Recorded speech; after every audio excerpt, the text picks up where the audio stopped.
Le ministère public, près le tribunal de paix de la Gombe, poursuit 5 activistes de droits de l'homme, membres du mouvement Filimbi, pour outrage au chef de l'État de la République démocratique du Congo, Joseph Kabila Kabange. Selon l'organe poursuivant, Bomponi Bolapa, Kabeya Kayembe Cédric, Grace Tsunza Katamike, Carbone Beni Wabeya, les 5 activistes auraient en la date du 30 décembre 2017 distribué à la population de la commune des Limété des textes outrageants contre le président de la République démocratique du Congo.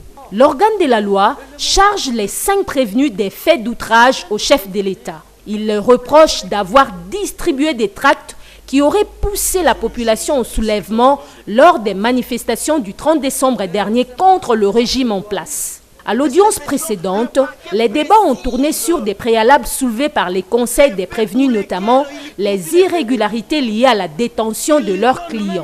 Le conseil de Carbone Beni a contesté le procès-verbal d'audition de son client lors de la phase pré-juridictionnelle, car les aveux seraient faits sous la torture, mais aussi sur l'authenticité des procès-verbaux des saisies d'objets établis par l'officier des polices judiciaires et versés au dossier. Pour ce débat, le tribunal rend un jugement avant dire droit sur le banc et déclare ce préalable recevable mais non fondé pour prématurité. À l'audience du jour, le tribunal poursuit l'instruction du dossier. La composition pose des questions à l'activiste Carbone Beni et ses co-prévenus sur les conditions de leur détention, mais aussi sur le motif de leur arrestation. Le tribunal présente à chaque prévenu les tracts saisis lors de leur arrestation avec des messages contre le président de la République démocratique du Congo, Joseph Kabila.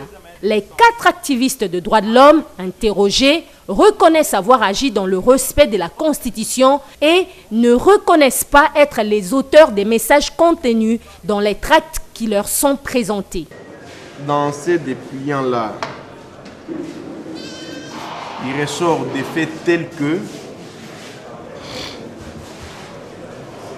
traitant les chefs de l'État, le président de la République, Kabila Kabange, Joseph, des pierres ainsi que des tueurs des populations. Est-ce que vous reconnaissez avoir été auteur de ces tracts-là et les avoir distribués?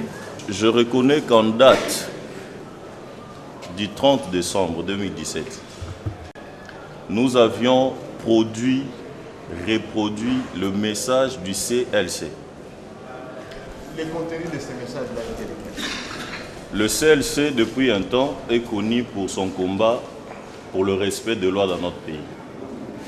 Et depuis, c'est pour des élections et le retour à l'ordre constitutionnel. Et je ne sais pas d'où vient le message disant que Kabila est pilleur, massacreur et tout ce que vous êtes en train de dire.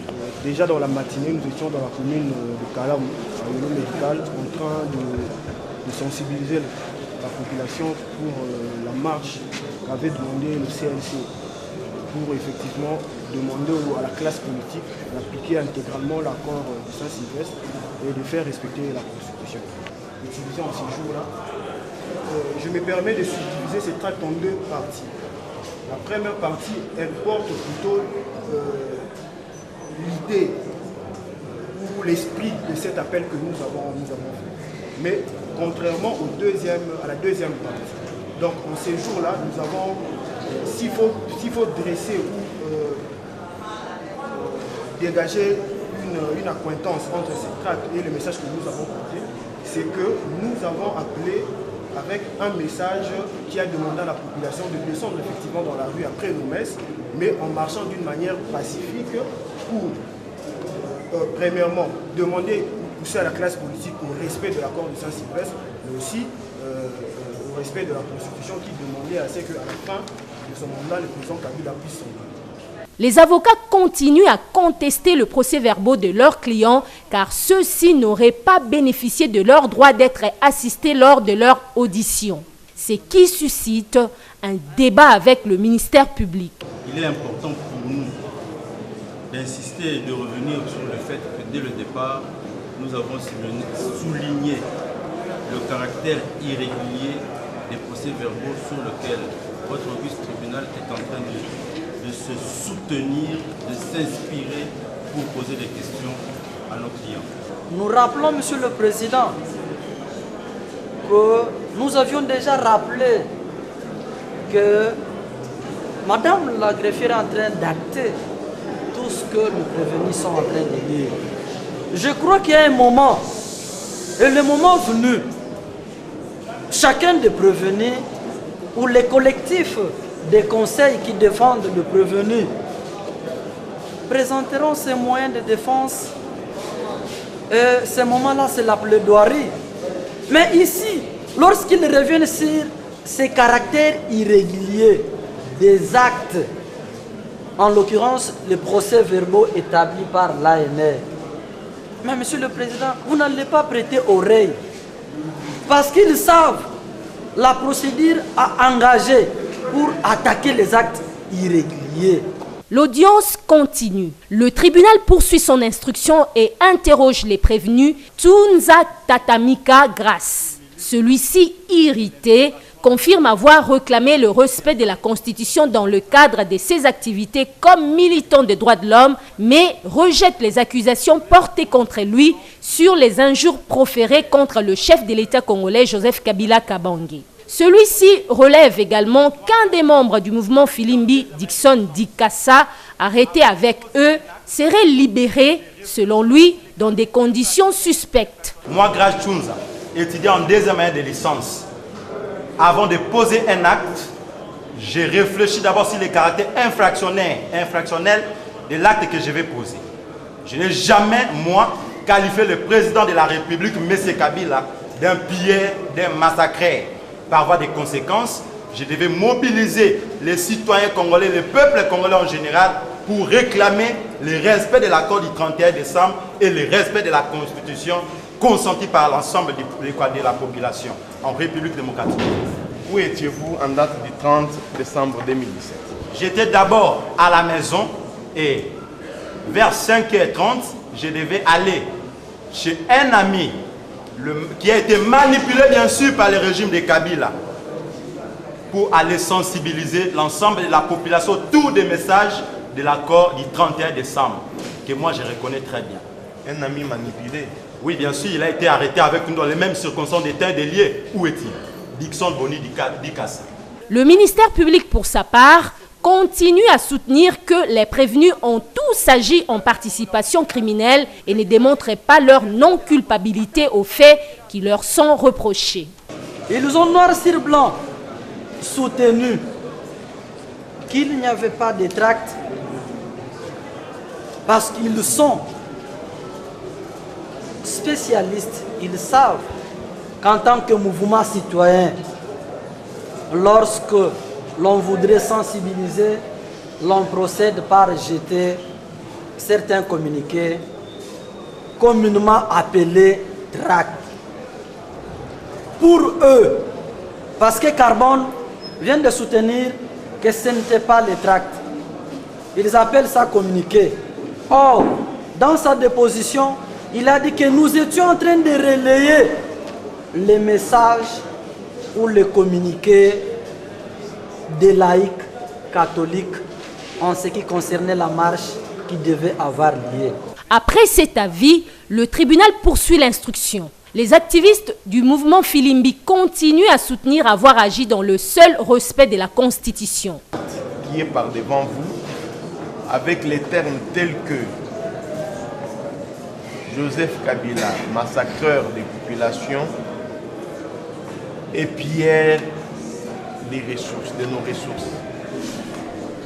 Messieurs les juges, ces documents que vous me présentez, je les ai vus aujourd'hui devant vous. À cette date-là, je t'ai arrêté à la demi-heure en train de courir. Vous n'avez vu ces documents qu'aujourd'hui? Qui ici? Et maintenant que vous me le présentez, maintenant. Oui. Lorsqu'on parle du respect de l'accord et de la Constitution, le dernier mandat de M. Joseph Kabila a pris fin le 19 décembre 2016. Et normalement, il devait y avoir passation du pouvoir. Et lorsque ça ne s'est pas fait, à ce moment-là, il y a eu un dialogue à la Cinco et ce dialogue-là donnait à M. Kabila une année de plus, donc le 31 décembre, il devait y avoir une passation du pouvoir civilisé. Et lorsqu'il n'y a pas eu cette passation du pouvoir, c'est à ce moment-là que nous avons soutenu les messages de celle-ci et on a sensibilisé. Un débat s'engage ensuite entre les avocats des prévenus et le ministère public sur les préalables liés à l'obscurité du libellé. La défense soutient que l'acte d'accusation ne contient pas les précisions sur les faits reprochés aux activistes du mouvement Filimbi. Le ministère public voudrait réagir pour dire que même si tous ont été retrouvés en date du 30 et que M. Kabeya soutient avoir été arrêté en date du 23, la participation ou sa participation dans la commission de cette infraction ne peut pas faire de sorte qu'en cette date ici, qu'on dise qu'il y est innocent pour les faits qui lui sont reprochés. Monsieur le Président, quand Kabeya Olamba, nous maintenons l'obscur et libellé, le ministère public vous dit qu'il le garde ici. Sur base maintenant de quelle prévention, puisque les faits sont articulés au 30 décembre. Il vous a saisi, la citation a prévenu, comme sa requête parle du 30 décembre. Nous ne parlons pas, lui dit qu'il a posé des actes, soit des complicités, etc. Mais le même 30 décembre, il n'était pas physiquement présent. Quels sont les actes qu'il a posés le 30 décembre en termes de complicité? Nous avions déjà répondu pour dire que même si le prévenu qui avait été arrêté le 23, le parquet estime que tous ont commis ces faits les 30, alors que les 30 lui n'était pas là. Nous vous disons que dans la préparation de la perpétration de cette infraction, le prévenu qui comparait avait participé. Le ministère public puisse préciser dans les faits. Les faits qu'il reproche à M. Palmer, qui a été arrêté, lui, le 23 et non le 30. Quels sont ces faits qu'il reproche à M. Palmer d'offense au chef, parce que l'infraction est individuelle? Le ministère public a ce stade d'instruction, parce que le prévenu qui comparait n'oublie pas les faits sur lesquels il a été, ou il a fait l'objet d'une interpellation devant l'office du procureur général près la cour d'appel de Kinshasa Gombe. Nous rappelons au prévenu que ces faits sont contenus dans la citation à prévenir et dans la requête aux fins de fixation des dates d'audience. Après ce débat, le tribunal de paix de la Gombe, qui a siégé en audience foraine à la prison centrale de Makala, décide de renvoyer la cause pour la poursuite de l'instruction.